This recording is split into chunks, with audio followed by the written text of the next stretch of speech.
Kemudian prinsip yang ketiga adalah bersabar. Ya.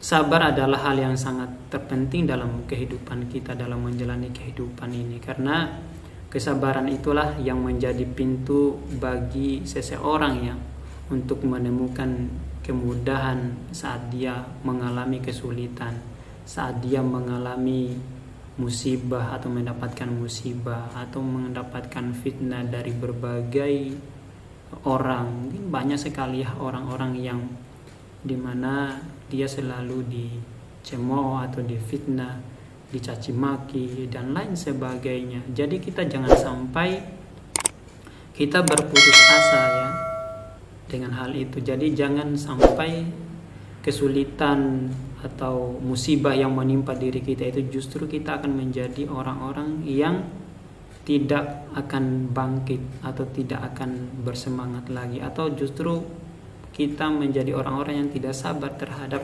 apa cobaan ya, terhadap cobaan yang Allah uji kepada kita. Jangan sampai itu terjadi. Jadi harus kita bersabar terhadap kesulitan atau musibah yang kita dapatkan itu.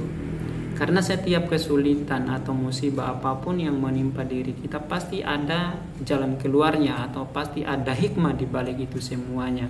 Jangan sampai kita berputus asa. Jadi sesulit apapun kehidupan kita atau cobaan yang menimpa diri kita, mungkin itu tadi ya seperti contoh dicaci maki, tapi kita melakukannya dengan sabar, insya Allah pasti Allah itu akan memberikan solusi-solusi kepada kita. Dimana janji Allah juga di dalam Al-Quran, fa inna ma'al usri yusra, inna ma'al usri yusra. Jadi setiap kesulitan itu ya, karena setiap kesulitan itu pasti ada kemudahan di dalamnya, dan sungguh juga kan Allah menekankan fa inna ma'al usri yusra, dan sesungguhnya setiap kesulitan itu pasti ada kemudahan juga. Jadi tidak usahlah kita ragu ya terhadap kesulitan atau musibah yang menimpa diri kita itu. Kita harus lakukan dengan bersabar. Insya Allah dengan kesabaran itulah Allah akan bersama kita.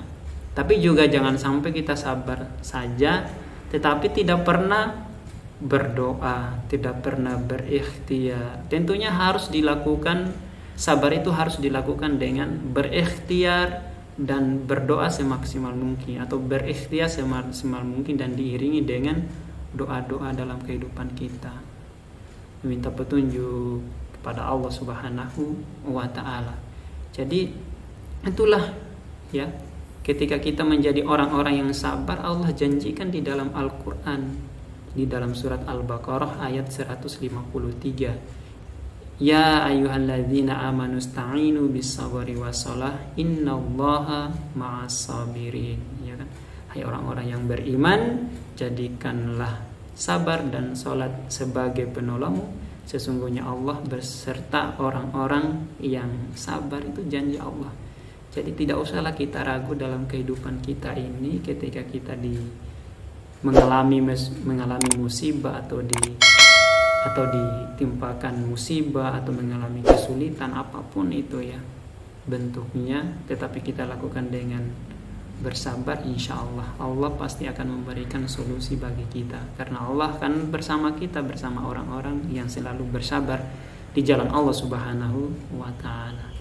Kemudian yang keempat adalah bersyukur ya, bersyukur atas segala nikmat karunia yang Allah berikan kepada kita, karena begitu besar Allah memberikan nikmat dan karunia-Nya kepada kita, berbagai macam kenikmatan itu.